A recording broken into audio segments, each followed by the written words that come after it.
Hi, this is Mark, and I'm here in the yoga room at my gym, and I'm doing my reading from the Golden Present Daily Inspirational Readings by Sri Swami Satchidananda.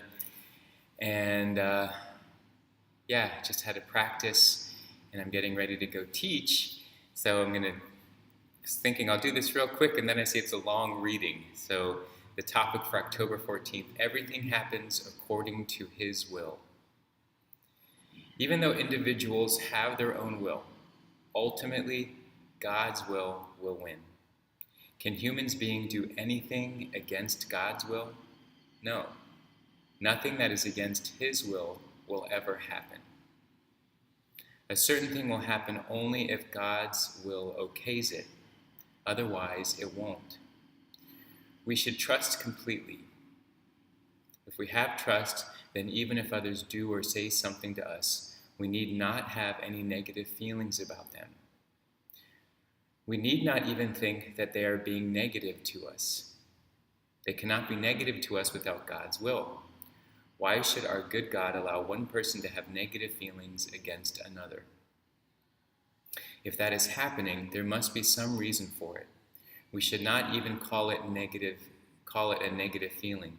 It is a positive feeling that seems to be hurting me, and so I call it negative.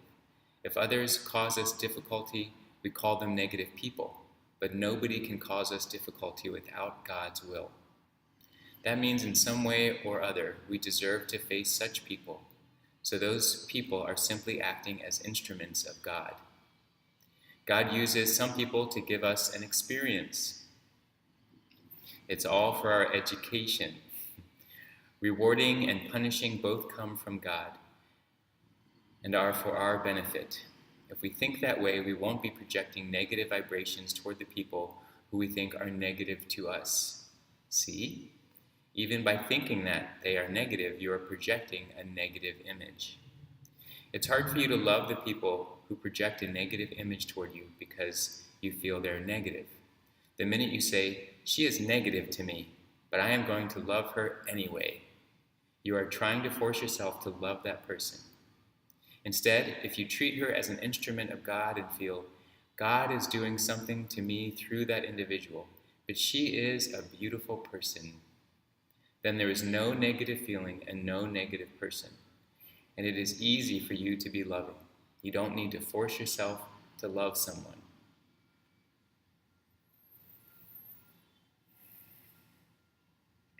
Wow. Yeah, I feel like if I think about this on a small scale, I can wrap my head around this and see how by maybe being judgmental or critical of individuals here and there in my on my way to the gym or um, different people that I encounter on the streets as I'm walking from place to place. It can be something I can see myself being able to practice, and I do, where I might feel like, oh, that person just threw litter on the ground and they don't seem to even care, or somebody.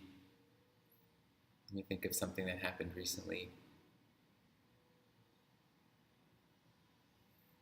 Well, nothing's coming to mind right away, but just something that throws you off, in a one-on-one kind of way might be not as challenging. But where my mind goes when I read this is larger scale. So I think about politics. I think about global occurrences and events in history, and even so far, as the Holocaust. So to think, why would that be God's will? It said here, things won't happen unless it's God's will. Did we need something that devastating and horrific to understand our potential as a human being and what's possible and what to be careful of? To see if we're noticing signs of that ever being able to happen again?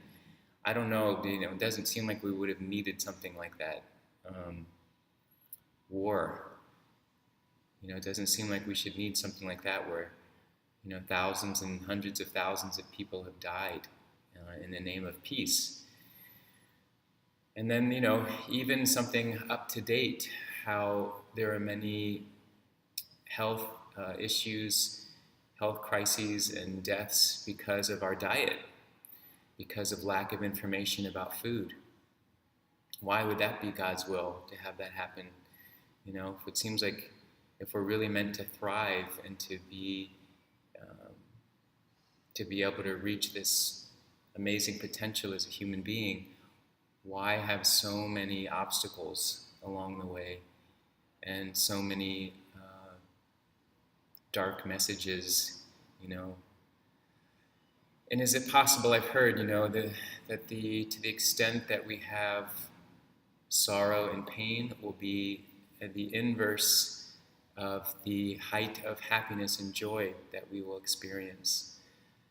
So just for a moment, I can think to myself, is it possible that we are meant to have the brightest, most radiant, brilliant experience, being able to be a human being, and the only way to reach that potential is the inverse of that, the darkest, most deepest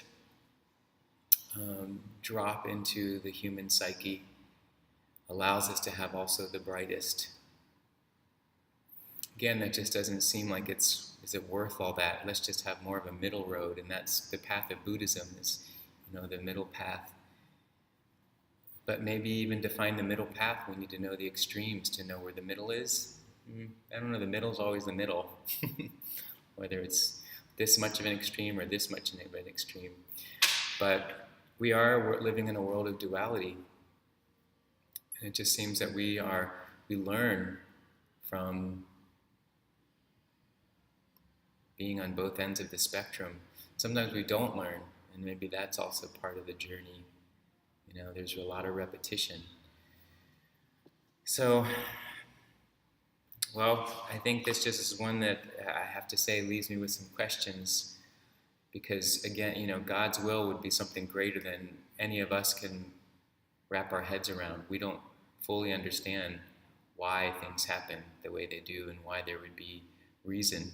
But if we think that there's some higher universal intelligence that's recognizing the way to balance all this, just like evolution works, who's helping decide how we should have evolved and continue to evolve? There's some natural flow of intelligence happening.